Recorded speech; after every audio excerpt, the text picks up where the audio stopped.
Hello, what's up guys? This is Jouni Juurila from Floorball Made Simple, and today we are back with another video focusing on will cutting wide passes increase in floorball in the future, especially when you're attacking in the organized attacking phase of the game. So will futures teams and players be able to add up to the amount of wide cutting passes in the future? But before we go on with our theories and conversations about the video, let's look a few clips how SSL teams did those cutting passes in the playoffs.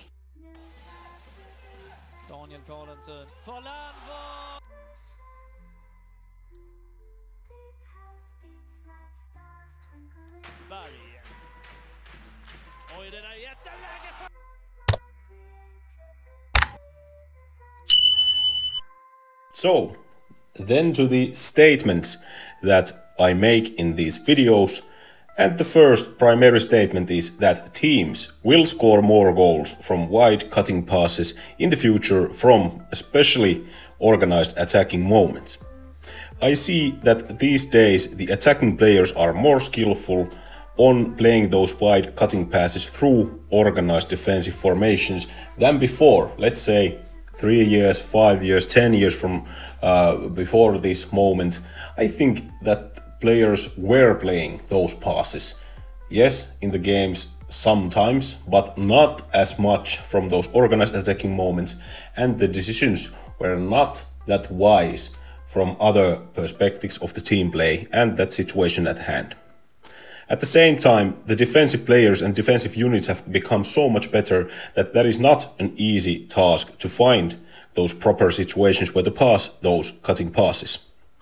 If one says, either a coach or a player, that you can never attempt an horizontal cutting pass, I think that then you might be killing the game right over there and killing the creativity, because let's put it this way, if there has been guys in ice hockey in the 70s or the 60s that have been able to play those passes, why in the name of heck wouldn't we be able to pass those in floorball on year 2024, when the cutting pass is even easier to play in our sport than in the hockey?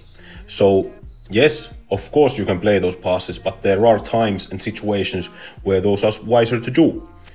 And back in the day, players attempted to play these cutting passes in all sports from poor attacking collective balance that has started to backfire in recent years in every single sport more than before, which basically means that teams are better organized defensively when you attempt to make a cutting pass in a moment that is not suitable for it.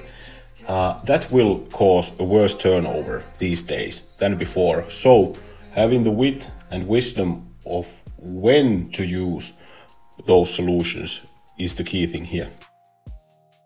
These following statements that I mentioned to you in the previous slide were all presented in my recently published official book, Tulevaisuuden valmentajat, Future Coaches. And few Finnish floorball influencers responded to these ideas and did disagree with me a bit. So let me present their responses to this subject. They saw that horizontal cutting passes are starting to decrease slowly because the defensive units have been better organized. I said that they're going to increase more. They say that they are going to be extinct more in the future. Thus, because the defensive blocks are better, there is no space to play those passes anymore, similar than usual.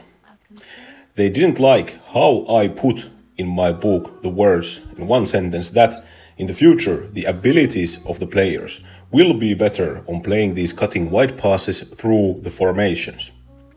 So they saw that it is not a deal about the individual skill abilities of the players, it is just more that the spaces are more narrow and thus those cannot be played that frequently anymore. And yeah, that's a solid argument, and many other sports like football, basketball, they support that argument somewhat.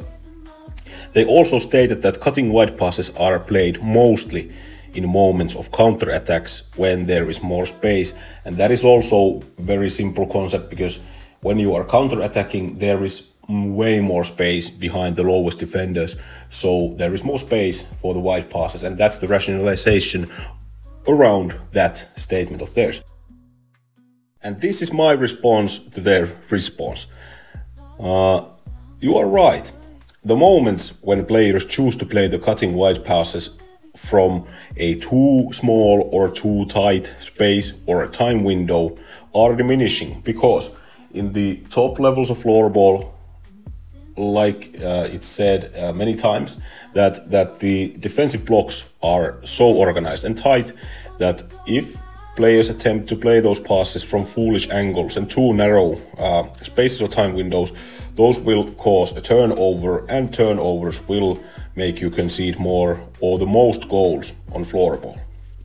You're also wrong, because goals are scored from more moments where the balance of the collective is good and player finds the direct cutting pass from that balance. So I think that the individuals have grown better and become wiser, that they are not just jamming the wide, horizontal or diagonal cutting passes just for the sake of passing those killer passes, but they are finding the best circumstances where to play those. And I think that that wise decision making and finding that wise solution, that has become more frequent and will become even more frequent in the future. You are wrong on that players' abilities are optimal at this moment for those cutting passes, because players' abilities will never be sufficient in performing things, because you need to always have room to improve, right? So I think that one of the easiest and fastest ways to improve the team play is to better the individual abilities of your players to be able to perform the cutting pass and recognize the space and time for that cutting pass. So that will become better in my eyes in the future. And the last statement of theirs, that was so wrong. Because I will show you in the next slides that many top teams have been scoring plenty of goals from organized attacking moments where they have been able to find those horizontal or diagonal cutting passes. And to say that they're almost mostly being scored from turnovers or counterattacks and utilized in those moments, that is just absolute bollocks. And you guys want to see some proof for these statements? Well, here's the proof, because I have no life whatsoever. So last night in the late hours, I was watching through SSL and Finnish F-League finals and semi-finals, and I went through 10 highlights from both of those leagues, top games that had some result pressure on those games, and I was able to find plenty of goals that were scored from wide passes in organized attacking moments. I counted from those 10 highlight games from each league, every single goal that was scored from organized offensive moments when the team was moving the pass in the wide direction of the pitch. Special teams and transition goals were not counted. And how did I find out was the ball moving in the right direction? If you divide the field from the middle into two upright halves, the pass had to be played before the middle line to the other side for the goal to count in these calculations of mine. And the movement direction where the ball was going from that spot where the pass was taking off, it could be a horizontal or a diagonal one. I think that is the pass horizontal or diagonal, that really doesn't matter. It just needs to move into some direction in the wide side direction. No matter is it a horizontal one or a diagonal one. And then to the results. In SSL's 10 latest games, there were 20 goals scored from the wide direction passes in organized attack. So 20 goals from 10 games. In Finnish F-League, where I counted the last semi-final, because this last final game, because if you think about SSL is played through a super final, F-League has these 7-match series in the final, and that went on to the 7th game. So I took that as an super final. And then 9 other semi-final games to get 4 teams' performances evaluated in the same fashion as in the SSL games. But in the end, Finnish F-League teams were able to score 17 times from wide passes in organized attacking moment. SSL teams, though, were able to play more direct wide passes, from which that pass cut down the whole formation and the receiver scored directly. So if you think that you have been controlling the ball with numerous of passes and then one guy finds a direct pass that leads to scoring right away, F-League teams, SSL teams were able to score more from those than F-League teams. F-League teams more often took the ball with the shooter, held it for a bit, and they needed to beat the first blocker or the goalie before the shot, so not that fast release was possible as frequently as in the SSL. Or Finnish F-League team had to still play another pass to find a free teammate that then put the goal in from the back post or something like that. So the Swedes were better on, firstly, passing more accurate wide passes that led to scoring.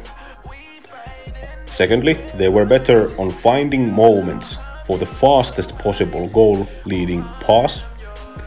And third, they were better on finishing from the pass fast.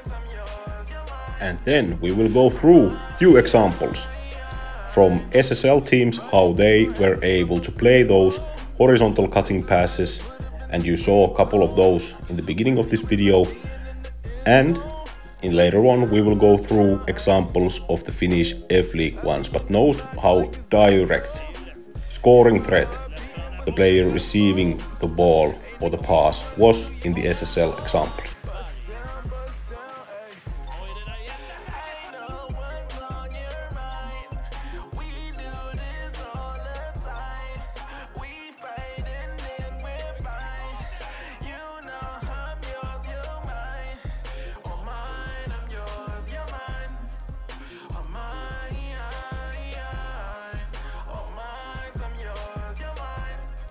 And like we saw, that was an awesome play by Finnish F-League team. But as you saw, the SSL teams played few control passes and then one killer pass that led to direct scoring.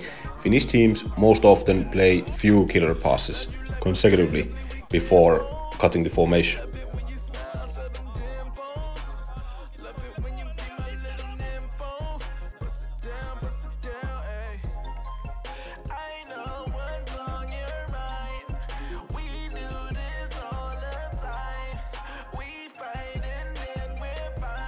Hey guys, I know that this was a turnover, but this sort of proves the Finnish influencers' opinion right, that Finnish teams use these horizontal cutting passes more on turnover moments, and this is an example of that.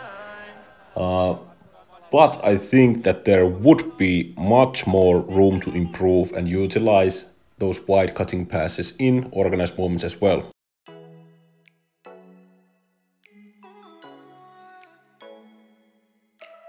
We're heading to the last words of this video, but if we want to increase these cutting wide direction passes in the future, firstly, the teams need to have tools how to create circumstances for these passes. The time, space, time windows, individual decisions, etc. Teams need to have a good collective balance, so if the passes don't land to the target or turnover occurs, that these attempts don't backfire that often. Individuals need to find the right moments for these passes, so the risk-reward scenario in each situation. Individuals need to have more skill to pass the cutting passes. That will break the formation as a singular action, like we were talking about, that you play few of control passes and then the killer pass. You need to have enough skill to actually play that in that specific time window. The passers need to pass more accurately in a way that it is enough precision in the pass so the shooting is effortless. So it needs to land to the right target in a way that you can release the shot fast. And shooters, they need to capitalize on those moments and release the shot as fast as possible. Okay guys, that was it for the video today. Thank you for watching. Kiitos paljon. LiQWYD, LiQWYD, danke, merci, tack så mycket, and everything, every word in every language I say.